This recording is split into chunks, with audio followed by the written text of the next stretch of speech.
Hi, my name is Jessie Adams. I am a hairstylist in Costa Mesa, California. I've been doing hair for about 10 years. Come with me to the salon and watch how I achieved this look on my client today by using a partial highlight technique while going lighter. And welcome to the salon. Here is my daily mirror selfie. Gotta get the fit. All right, we're starting. This is my client. We're just doing a partial on her to brighten her up. She has a lot of regrowth. She hasn't had her color done for about probably like 6 months, but her natural is really beautiful. So I'm really excited. It's gonna be beautiful. So I'm doing a bowl of L'Oreal Blonde Studio 8 with bonder inside, and I'm gonna put 20 volume in this one for the majority of her highlights. I'm also doing a bowl with 10 volume to use on those first foils around her face so that we don't have any breakage or damage. It's gonna be gorgeous.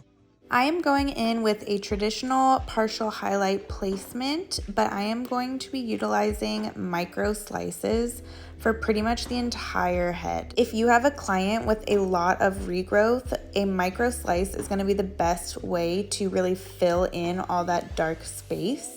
If you take your slice thin enough, you won't have to worry about it looking stripy in the end. Taking a baby light weave for the first foils around the face is a great way to ensure that your clients are going to have a super beautiful grow out.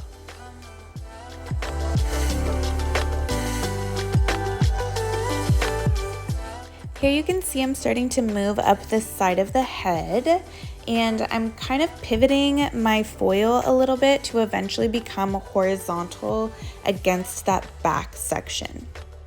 So because you're pivoting, you're going to have a super soft diagonal back foil around the face. And then as you get back towards that crown area, it's gonna kind of transition itself into a horizontal placement where you can get a ton of coverage, or if you want more dimension, you can get a ton of dimension by utilizing a different weave. My client's goal is to achieve an all over lighter look. So I need to be mindful that I'm not just weaving through the grown out root area. I need to target the ends as well. I'm adding tip outs by weaving the hair that I left out between about 4 or 5 foils. I'm back combing, I'm over directing. I'm making sure my lightener is super blended out and feathered so that there's no harsh lines.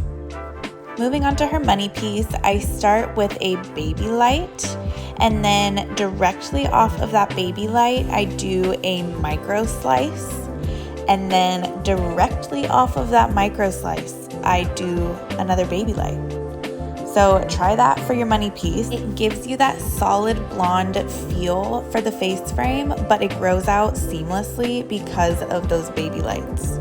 So here I'm just working it towards the back of her head. I'm still taking micro slices, and again, I am spacing my highlights out a little bit more as I get to that crown section. Once she was done processing, we got her all rinsed and ready for her root smudge. Today I am doing an 8N equal parts 7NB. When I was mixing up this formula, I was really aiming for like a nice dark blonde. So I added the 7NB for some warmth, and then the 8N just to make sure that it didn't take too dark. This is what my client looked like when we were done applying her root smudge, and then I mixed up her all over gloss, in which I chose a 10WG and 10P equal parts. The thought behind this gloss was to keep her as light as possible at a level 10, and then I wanted a little bit of that pearly blonde look while still maintaining buttery warmth.